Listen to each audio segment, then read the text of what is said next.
Hey everyone, Brad here, back here. I've prepped both these panels for primer, sanded them to 180, checked them. This panel had a little dent right here, which I managed to block out with the existing paint that was on the panel. And obviously this one was fully repaired. I've masked up this inside edge because I don't want to get primer on it, obviously. But I'm happy all in all, so let's mix up some primer and get some primer.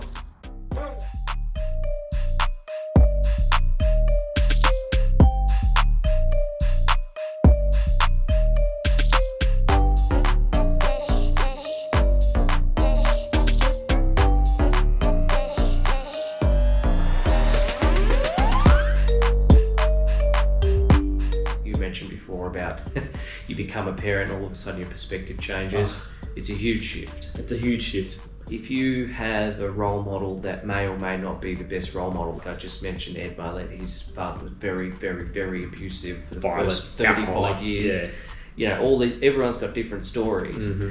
So none of them are good. Most of them aren't good. Most of those aren't good, and that's largely probably a generational thing. Yeah. And you know, like I look at guys like my grandfather on my mum's side. I spent lots of time with him. Yeah. That guy dealt with huge amounts of depression being a farmer. Awesome. Especially through the 60s and 70s and so on, because they were tough times. And he had shock therapy and all these really out there treatments to try and deal with that, to the point that he was probably going to murder one of my aunties at one point because she was a baby crying and he couldn't deal with it.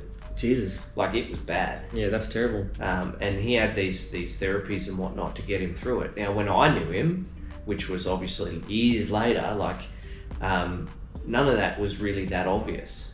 He was just a happy-go-lucky guy that working on the farm with him, or driving the cars around, or going into town and meeting with his friends or whatever, and just catching up with them. I feel like this is where I got a lot of my communicating from, because we spent time just meeting with these old people, just talking to them, and just seeing how they're going and having a cup of tea or whatever. And I I sat there and talked to him. Yeah. As a kid, I wasn't off getting bored or sit. Obviously, I didn't have a phone to sit on at the time because this is, the 90s. Yeah. But the reality is, I would sit there and listen to these people's stories and get an insight into what they were all about. And the point I was trying to circle back to is that whether there's people of influence, positive or negative, everyone's got points in their life that is positive. Yeah. That you can take example from, and it's getting past the pain side of it. Yeah. Or doing the work.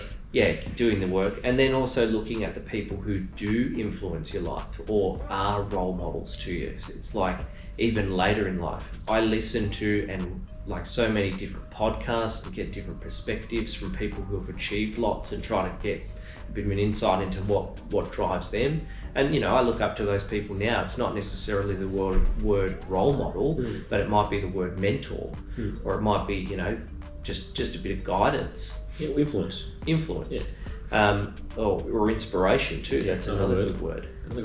And it's the same thing with reading books. I commit to reading a minimum of 10 pages a day, and that's something that I do in the early mornings when I get up before the sun comes up.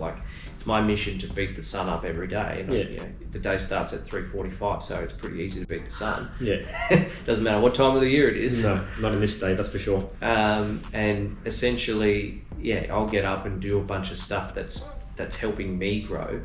And it's not because I feel like I was neglected from a childhood perspective, or I didn't have a great role model, but it's about, I want to be a great role model for the next generation. Your kids. And I want to make sure that the things I'm putting in there, the deposits I'm making, are all stuff that's going to somewhat serve me well.